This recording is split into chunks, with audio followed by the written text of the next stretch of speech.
Welcome to Evolution Stories by Middle States. This interview series is devoted to teaching you how to lead change in education. We're here because facilitating change in schools has never been harder or more important. So this is your place to learn from those who are leading the way. All right, welcome back, everybody. My name is Christian Talbot. I'm the president of the Middle States Association, and I am thrilled to be joined today by Elinor Scully. Elinor is the 12th head of school at the National Cathedral School here in Washington, D.C., where we are filming. Previously, she was the head of the Langley School in McLean, Virginia. She holds a doctoral degree and a master's in education from the University of Pennsylvania and a bachelor's degree in English and art history from the University of Virginia. She currently serves on the board of the Association of Independent Schools of Greater Washington. Elinor, welcome to Evolution Stories. Thank you for having me. I'm thrilled to be here. I'm thrilled to be talking to you, and I would love to start by hearing about how you got into education. Sure. So, I became a teacher because of a teacher. I was telling you earlier, I had an extraordinary educational experience in college, but I wasn't very focused on what I was going to be when I grew up. I took classes and courses that interested me and had wonderful professors. And I came home halfway through my senior year and reconnected with a teacher that I had when I was in high school. I was a public school student. I grew up not far from here in the city of Falls Church, went through the public school all the way, and saw that teacher. And she said, "Well, Elinor, what are you thinking of doing with her?" And I said, "I don't know. I love being a student. I'm not sure I'm ready to graduate." And she said, "But if you could do anything, what would you be?" And I said, "Well, I would be you. I would love to teach. I think what you do is so important." And she said, "Well, if you're serious about that, then let me help you think about how you could do that." Because I did not have the foresight to get an education degree, one opportunity was to look to independent schools because she didn't have to have teaching certification to teach in an independent school. So this teacher made a few calls, got me some interviews, and I came down back to the area, interviewed for a job at an independent school outside of DC, started there. She met with me every weekend and helped me with my lessons, made sure that I was finding my footing. I was mentored by a lot of seasoned independent school teachers who saw my youth and my inexperience, but thought, let's see if we can help her find her way. And I never looked back. I've never not worked in a school since I was 21 years old, and that was a long time ago. So that's how I found my way. And I've been blessed to be in really three really different independent schools, all local because my family is here. And I just sort of made the decision I wanted to stick close to home. And I've been extraordinarily blessed to just have great mentors, wonderful role models, and wonderful students. So that's how I ended up here. Yeah. What was it about this teacher, this particular person, that made you think, I want to do what she does? She was a teacher that taught a course that was really fundamentally about meeting students where they are and giving them skills, not just knowledge and information, but skills that were meaningful in our lives and helped us imagine how we could grow into the fullness of our potential. It was, at that time, a health and human sexuality class that was really progressive. It wasn't, in that time, there weren't lots of classes like that they taught. She had an upper level elective called senior seminar. So I took the required class when I was in middle school and upper school, but then I could take this interdisciplinary elective as a senior that was sort of about it was really about adolescence and about the kinds of decisions and choices and aspects of growing up as a teenager, the things that you needed to think about to become a fully integrated sort of young adult. And so there was something about the relevance, there was something about how progressive it was for the time, and how deeply she thought about what students needed and how to create intellectual spaces for learning that were meeting students where they are. And I thought, I had gone to college and I had been living independently, and so much of what we had discussed and learned in those classes was useful to me. And there had been some challenge at that time in the community about, should we have this class? Is this important? So really what brought me back that December, in part, was to testify before the Falls Church School Board on the validity and importance of that program. So I went and testified and said, let me offer you a student perspective why a course like this is meaningful and needs to remain. And so as a result, I reconnected with her, but I had just sort of given an impassioned case before the council about why I thought courses like this were meaningful for young people. And I guess in that way, it solidified for me, well, it would be a real honor and privilege to do that kind of work with young people. And a school that probably had no business taking such a risk on someone who very little experience did. And then I just loved it. I loved being a place where students you could bring an intellectual framework and a sort of teaching philosophy and a pedagogy to the study of growing up and becoming, and leaning into the full expression of your authentic self alongside of learning about science and literature. And it was a gift because students really came to that space wholeheartedly trusting the learning environment.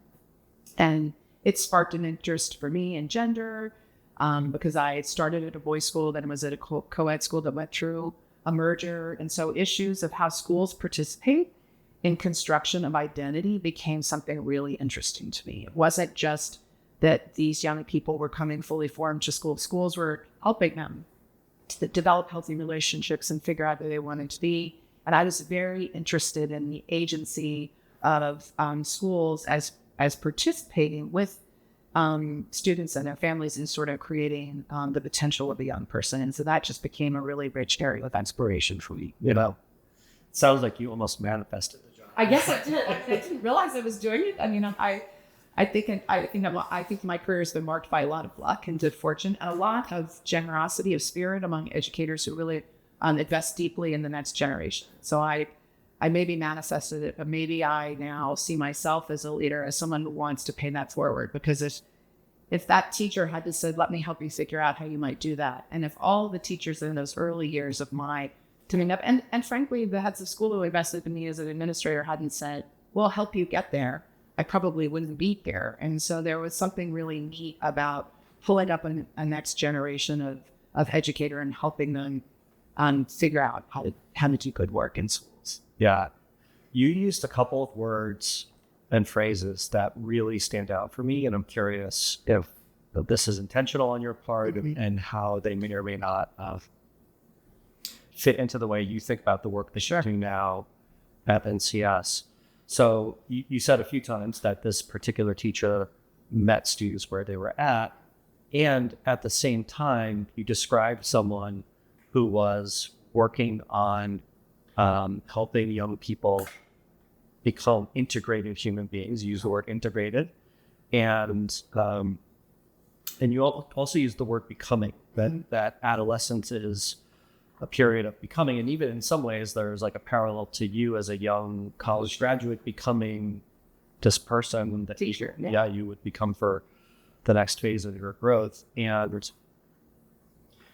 I guess I'm struck by that because so much of what school tends to appear to be is very kind of like technocratic. It's like, we put students through these experiences and they earn credentials and they apply to colleges, and it can feel and seem and maybe actually be in some ways very technical in terms of human development. But at the core of that, I heard you describing something that is almost spiritual. Yeah.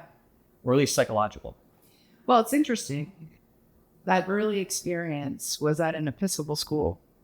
And I grew up in a family that was agnostic, and religion was not a part of my formal upbringing. But my first job was at an Episcopal school, and sort of the notion of formation and how we help young people form their sort of ethical and spiritual and moral sense was something I didn't expect. Public school, you don't do that. And it was really interesting to me to be doing the work of education in a school that had a larger mission, and as all independent schools do. But this one was a particular faith-based mission.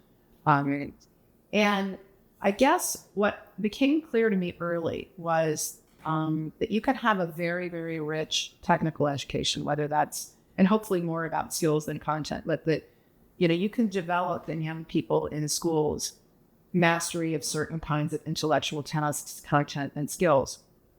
But if they don't know how to move through the world and work with people who are different than they are, know how to form healthy relationships, navigate conflict, integrate an authentic sense of self and not just perform what they think their school or their parents want.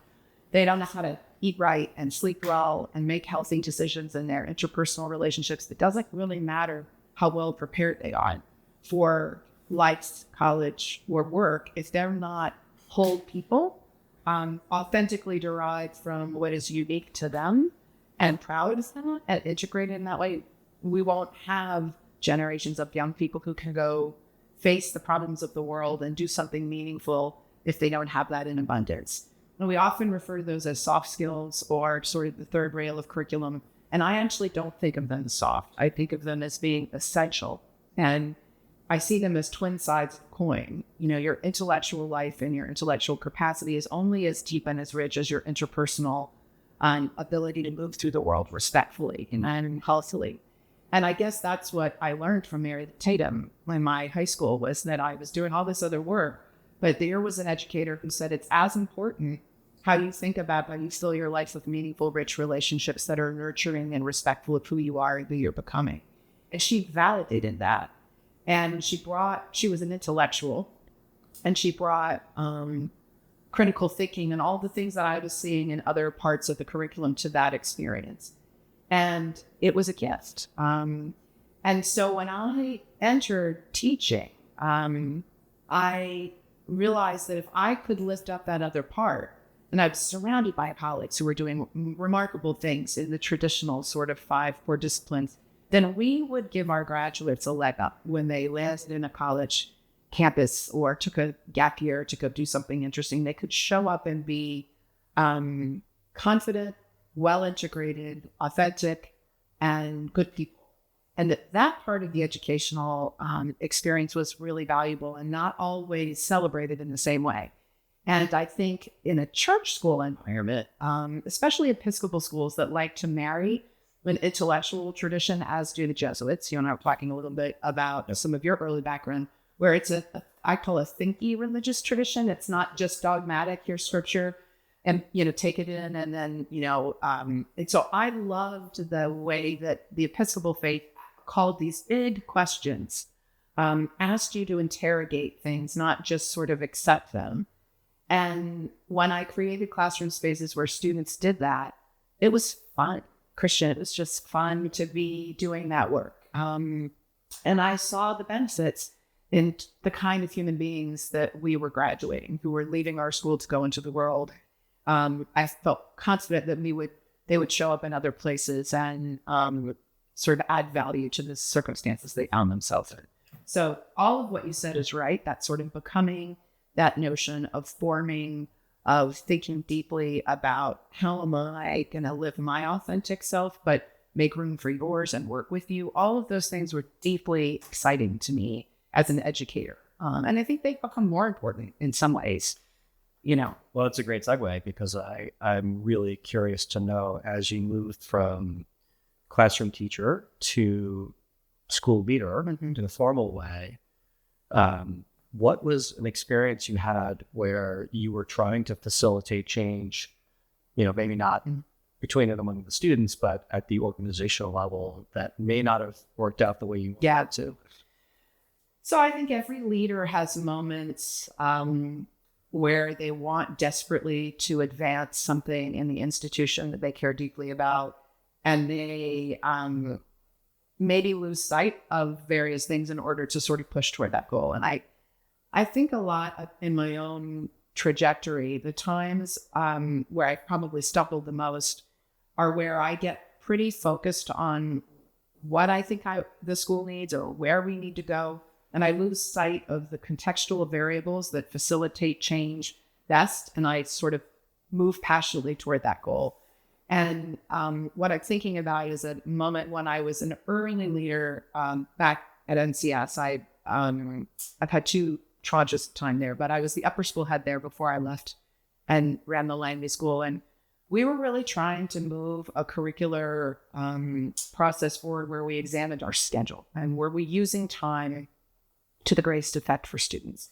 And it was clear that within the school community, there were a lot of folks who just didn't feel that the way we organized time in our schedule was serving kids well, not just intellectually in terms of how we taught, but it was kind of ringing them out. You know, these are high achieving girls who are going to work hard to deliver what the teacher wants. And it was a very traditional schedule. This was every class, every day, 50 minutes. And I remember doing some professional development work where they would hold up the schedule we had and said, look, here's the schedule from the 1950s. And I remember sitting there thinking, it's the early 2000s, and I'm leading a school that has a schedule that looks very much like the schedule of the 1950s. And what I was hearing from students was the pace just felt relentless, that they just felt wrung out, not by what they were learning, but by the volume and how they were using time. And so I thought, I have to fix this. I'm going to have to change this for the students. And so I started a process of schedule change. And for us, it involved a brother school, St. Albans School for Boys. We had a coordinate program. So, and I started having conversations with folks over there. And it seemed like everybody was in agreement that the schedule wasn't ideal and that we should change it. What I didn't do, Christian, was think about the process as a process of change management. I thought about where we needed to go and what was great for kids. So a noble goal, perhaps, to think about what's the right learning environment for students. But I didn't spend a lot of time thinking about if you want to do something that involves getting lots of different stakeholders to change how they organize time and therefore organize their teaching, you really need to have a process fully articulated, and you need to have stakeholder engagement, stakeholder buy-in, and a real clarity of process, timeline, and goals. And I don't think I spent enough time articulating those pieces. And so what happened was over a period of 3 years, we would have what I would call sort of false starts, where we would convene meetings and we would have conversations and there would be a lot of energy. And then it would somehow, from my eye, not make progress. Someone would walk right up to the line of saying, I'm willing to make these changes, and then not do that. And so it ended up happening that we dropped it. And so I was very frustrated. Schedule didn't change. And still lots of consternation, still kids saying this feels relentless. And then when I left, I was succeeded by someone who came in and put all of those elements in place, came up with a clear vision of stakeholder management goals, timeline, and they changed the schedule. And I think she just had more experience than I did, and probably maybe a different brain than I did. She had the skills intuitively to know that this was going to be a big process. And as you know, you're an educational leader. Every schedule is a compromise. There's no schedule that makes everybody happy. You do the greatest good for the greatest number, and you make some bets, and then you move with it.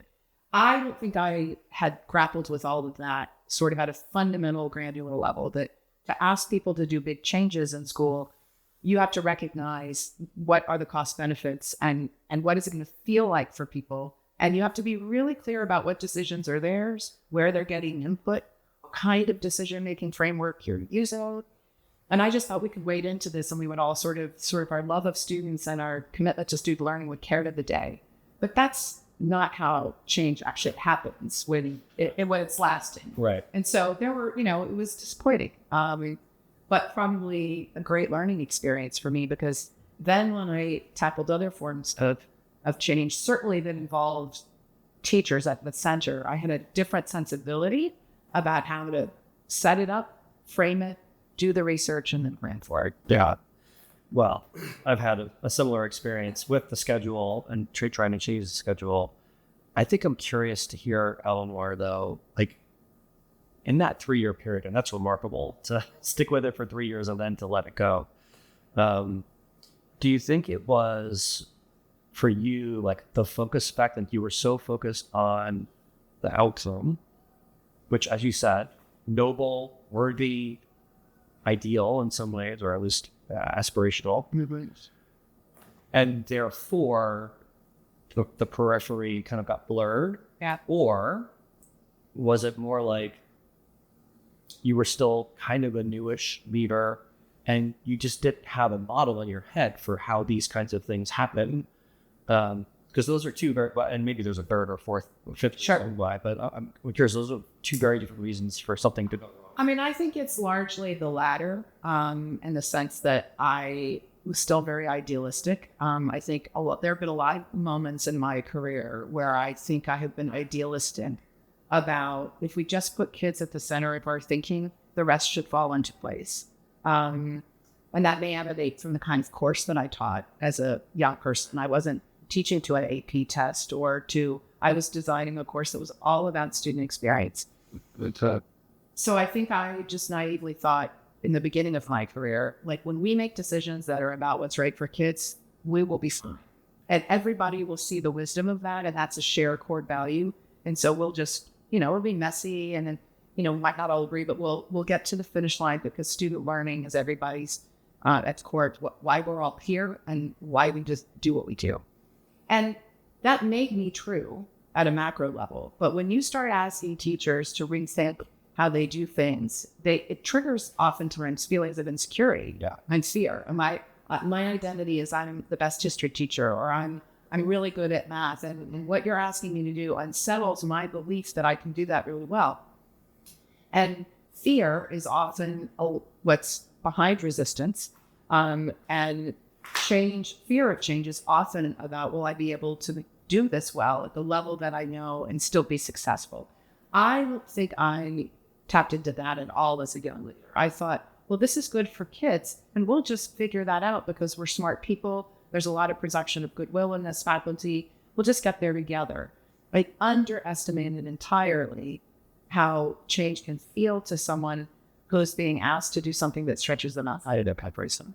I also don't think that I really, at that time, also recognized that had we really gotten the buy-in of the folks we needed to, that we were going to make the change.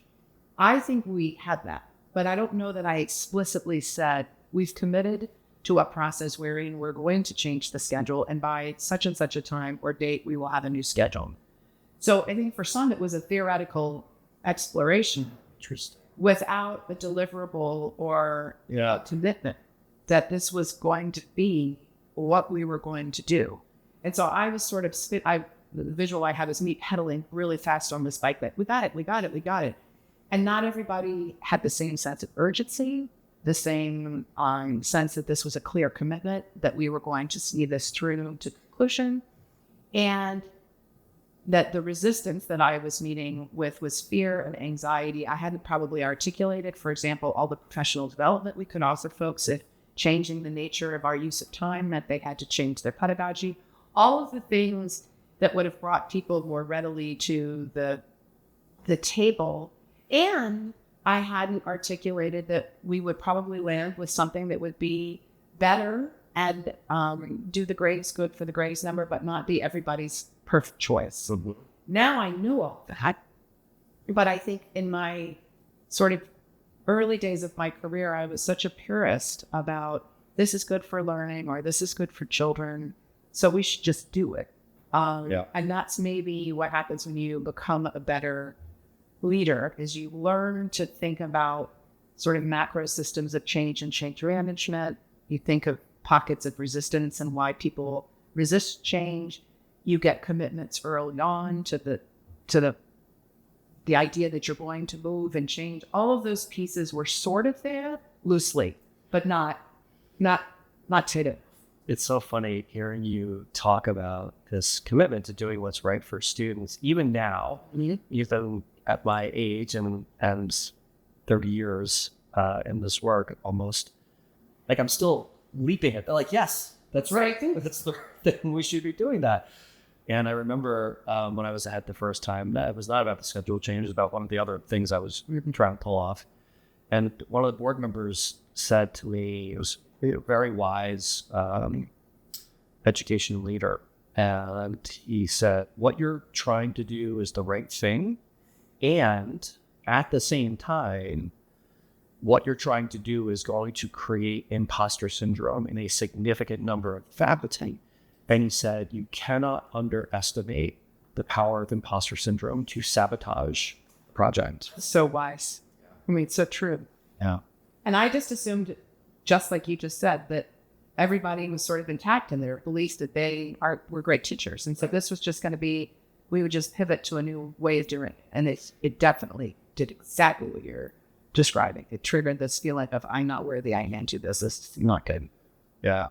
One of the things that we did, and it's funny because it brings us back to your comments at the beginning about developing integrated people and people who are becoming, even as adults. Yes. One of the things we did was we created a summer institute as a safe learning and growth space. It's hard so that teachers didn't have to learn on the job in front of the kids in ways that threaten their sense of self. Absolutely. Oh, it's a brilliant idea. It's great. Well, I wish I'd come up with that first and not second, but yeah, that's okay. You took where it needed to go. What if we flip things around on what's a change project that you led that was successful, and why did it succeed when the first one didn't go the way you wanted it to? So the other one that I was thinking a little bit about is really different because it emanates more squarely from the role of a head of school. I was a division head in the previous example, but when I became the head of the Langley School, there were lots of pieces of early headship, as you probably know and remember, related to not just learning how to lead a faculty and staff and a peer body, but working with board. And again, I had been a number 2, and so I'd seen my previous head work with the board. But I also I saw what she did in the board room, but I didn't see all the lunches and other meetings and conversations that she had, or I wasn't privy, nor should I have been, to her meetings with her board chair. So when I stepped into my first headship at Langley, one of the things I had to figure out was, how do I develop the capacity of this board? And we know that successful, long-serving heads have that muscle. We know that disruptive leadership transitions sometimes in other environments often can lead back to the relationship between the head schooler and the board. And Langley had been founded as cooperative preschool. So there was already some DNA that was complicated compared to other schools in which I'd worked. Because just say more about sure. that. A cooperative preschool means the parents really are the owners of the school, and they have a say in a lot of things. So when I was the head of the Langley School, all board meetings were open to any parent who wanted to drop it. Now, that had not become the practice, Christian, looking at your eyes. So that didn't happen when I was there. But per the bylaws and the Articles of Incorporation, they could have done it. The vestige of it was a very engaged parent body and a board that was probably much more operational than strategic, because parents had been involved in things like building buildings and painting the gym. And, before my predecessor really elevated it from that space. So I was really working to develop the board, and there were some ambitious things that the board wanted to do. And so it was my first taste of getting buy-in for strategic objectives for the faculty and staff, as well as the board. Langley, when I was there, we were going to undertake a really exciting stage of our master plan. Langley had a master plan that was nearly complete. There were 2 phases that were left. And I was tasked with examining in my headship what part of the master plan we were going to tackle. The first big decision that we made was we went out of order. There was a smaller building that was next in the phasing. And we realized that there was an opportunity to leap over that to do something bigger that would combine different phases of the master planning to greater effect. Yeah. So there was lots of work related to that, but there was a lot of philanthropy and celebration that needed. And we needed time a very, very exciting and successful early phase of the campaign that was going very well. And in January of 2020, the board approved a plan to break ground on a big building. And it was really, really exciting. And we were about to sign on the dotted line for the construction company. And then COVID hit. And everything stopped. And understandably, we spent a lot of time trying to figure out how to do school. And we did that. And then as we were coming out of COVID, we were not all the way out of COVID, but we were coming out of it, the board said, what are we going to do about the Crossroads building? And there was, we had done a lot of things. We had financing lined up to bridge any potential gap in philanthropy.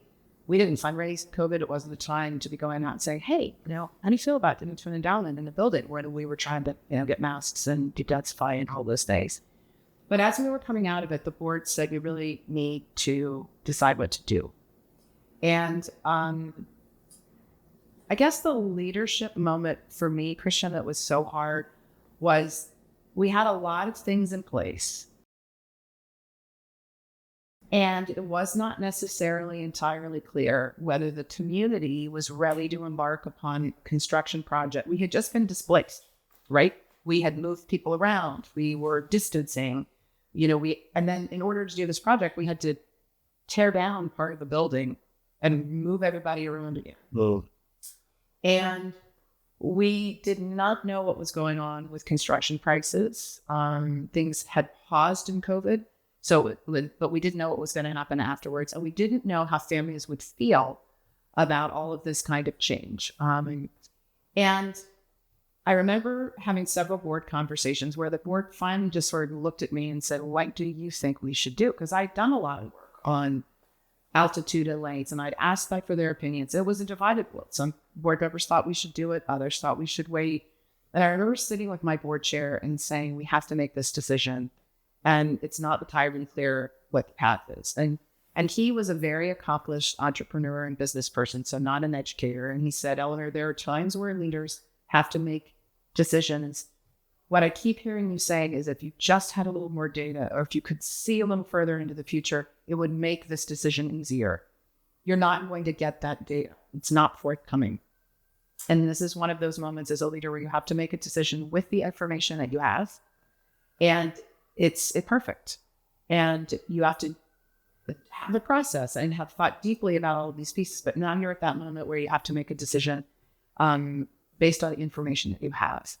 And I didn't like that. I think I had been burned in previous decisions where I hadn't done enough work or I hadn't assessed the landscape enough. And so I was craving some sort of certainty, the certainty that I hadn't had when I was trying to change the schedule, that if I had just muscled my way through enough, I would have gotten all the inputs that I needed and I could be certain that this was the right decision. And he basically said, yeah, that would be nice, but that's not what's going to happen. And we need to decide now. And so I remember saying, what do you think? And he said, I think it could go either way. And I said, I really would like you to take a position. And he said, I really do believe it could go either way. It really is. What do you think? I'm going to defer to you because you would know the constituents. And so I decided that we would do it. And one of my high up administrators burst into tears when I said we were going to do it. She said, we can't, this is going to be too hard. This is too much change. And I said, that's one way of looking at it. But we have been disrupted for change. And people have been flexible and adaptable. And if we do that for another year, then they're going to get the building of their dreams and everyone's going to return to a campus that is miraculously beautiful. So I'm going to bet on the goodwill of we've been flexible and we've shaken things up in ways we never thought we could do before. Let's do that again for a little longer for a big payoff. And so that's what I sold. Like everyone's going to have to be a little bit displaced and things are going to be a little messy for another year. And then we're going to be in this place. What I didn't know and couldn't have predicted is that construction costs were never going to be as low as they were. No. That's just luck. Right. We locked in the building was cheaper. And if we'd waited, there was a boom. There was just this window of time where the market hadn't rebounded after COVID and people were looking for work. And they were looking, construction costs were never back up because everything had hit pause. And so we got in at a moment when we could do this project. We found great partners. The community rallied around the notion that they could do this. And I was gone at this point because then I broke ground. And the last thing I did before I left to go back to NCS was put a shovel on the ground. Oh, wow. But everything was done. We had it all financed. We raised the money. And, but I think for me, the lesson was, it was sort of a toggling between the two scenarios that we discussed. One, I had done enough of the work that I needed to do to put the conditions in place to make for a better process and decision.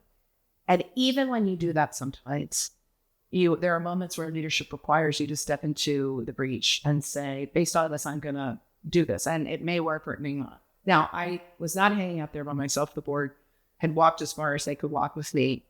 And I knew that if it hadn't broken the way that I wanted, they would have been with me. But it's a hard feeling sometimes that leadership requires us sometimes to make choices where there isn't certainty. And they have to be informed, but you have to do that sometimes as the leader. And in this case, it worked. I have a bunch of reactions to the story that you just told. I think the first thing that comes to mind is this idea that, especially because of the pandemic, there have been so much displacement and so much change. And so it's perfectly natural for some members of the community to say, like, let's take a breather. Let's not be back in comfort. Yeah, let's not go further into change. And it's interesting, Michael Horn, who's been on this podcast twice before, in his most recent book, well, actually, no, not his most recent book, his second most recent book about, which is titled From Reopen to Reinvent. He talks about this research from former president of, I think it's BYU, around threat rigidity. And I had never heard this concept before, that, we can be very adaptive, like surprisingly adaptive in crises, but that after a crisis, when the threat has receded, we actually can become more rigid than we were before by retreating back into. So interesting. Yeah. And so in many ways, your choice to push forward probably was more challenging for a community, but also way healthier for them. Yeah. I'm not familiar with that concept either. Having been in two communities proximate to one another in COVID, I don't know that I would have made the same decision at National Cathedral School. I think at Langley, we served little people. And so the pressure to get back and to get back quickly was great. Yeah. Because families who were trying to do their jobs from their basements and having 3, 5, 7-year-olds running around. And so I was an experienced leader by the time COVID hit, which I feel so grateful for. So there was a lot of trust capital in the bank, if you will. And so when I had to pull a deposit to say we're coming back, people were nervous, but then when it worked and people weren't getting sick, there was this huge pride that came from how we showed up for each other and how we showed up for kids. Yeah. And there wasn't this sense of, I want to go back, and we had everybody pretty much on campus. We didn't do a sort of, we didn't have a lot of people who had underlying health conditions who wanted it out. And so I think I knew on some level that we had traversed COVID better than most because of the way this community and the way that parents honored and showed gratitude to the teachers. They were so appreciative. And there was such an emotional esprit corps after that first few months where we were open and we were doing everything. And I was chaperoning lunch at tables and being in classrooms and helping. So I think I also knew, despite a couple of folks who just wanted everything to go back, that they had learned a muscle and they had learned that it had changed our community fundamentally around the concept of we can do hard things because we had done it so well. I'm not sure that in the community that I walked into, it would have been the same. And so I don't know that it was conscious at the time, Christian, but I think there was part of me that was hoping that some of the strong resilience that I had seen in the faculty was a harbinger that pushing into something that was ultimately going to be enriching to they were going to have a beautiful new space, and this was really going to be exciting for them and for the children, seemed like a worthwhile thing to do. But that was a fascinating concept. Yeah, it was friends. Rigidity, yeah. Rigidity. The other thing that I want to hear you say more about is the part of the story that you elided by saying simply that, and you made the decisions. But you didn't just make the decision. I mean, yes, there was a moment when you had decided, but I have a theory, and I'm curious if it resonates for you. And my theory is that a lot of the things that go into effective leadership, let's say, including many of the things you already talked about, bringing stakeholders along, so what are in some ways table stakes, and that the thing, if I could pick only one thing that really differentiates a really effective leader from others, is that they have courage to act when they don't have. I mean, you never have perfect information, sure, and you often have extremely imperfect information. Yeah. And I was struck when you were telling that story, because you just sort of like elided over that moment, and I wondered, how scared were you, and how much courage did you feel you had to muster in order to say out loud, "We're going to do this"? It's a great question. I think I had exhausted everybody's ability to keep processing with me. So I was struggling mightily with knowing what to do. And you always in your world as a leader have trusted people. You've got the people you've got to ask, and then there's the people that you really want to host, who are going to shoot you straight, know your strengths, know your weaknesses, know your propensity to look at the glass in a particular way. And so I've had many conversations with my kitchen cabinet of 4 or 5 people. And I'm sensing that they were like, all right, Elinor, you've asked us, you get paid the big bucks.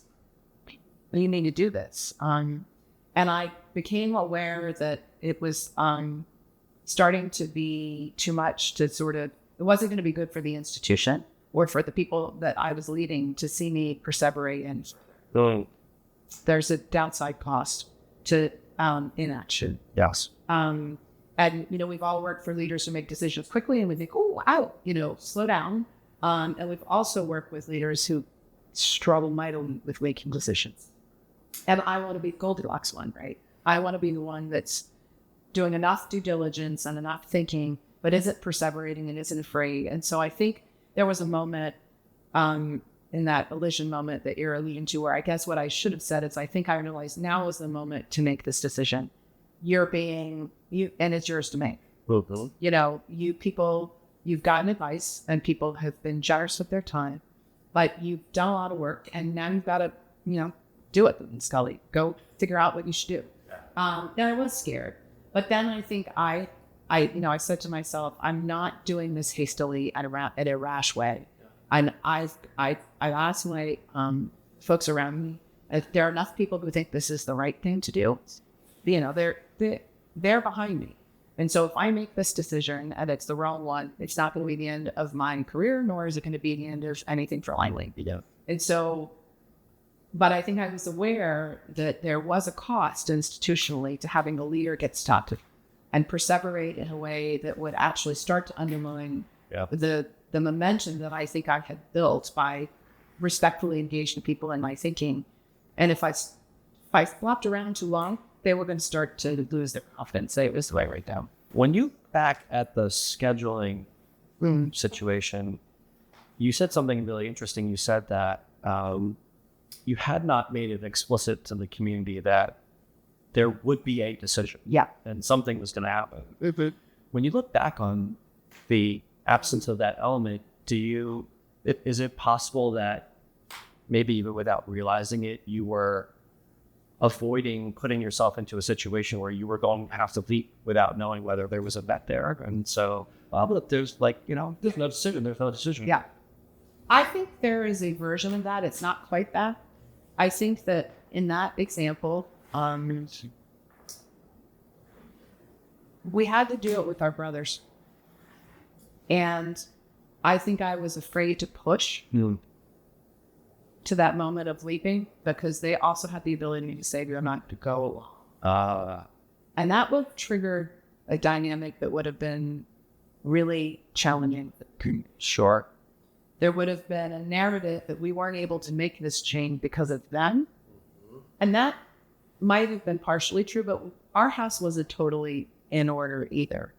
And I think I was loath to be in a situation where I called that question too early. And so, conscious or otherwise, to your point, I probably avoided calling it, because then I would have been stuck in the way that you're describing. Yeah. And so I think that's a really interesting insight on your part, but that I think there is some real truth in that I wasn't prepared to walk right up to that. I was afraid of it different. kind of outcome, but it was fear and saying sense that if I call this, it's not going to play well. Yeah. And so I should. I would love to end with hearing from you. What's the frontier for you or the liminal space for you as a leader now? Like, you haven't crossed into that new territory yet.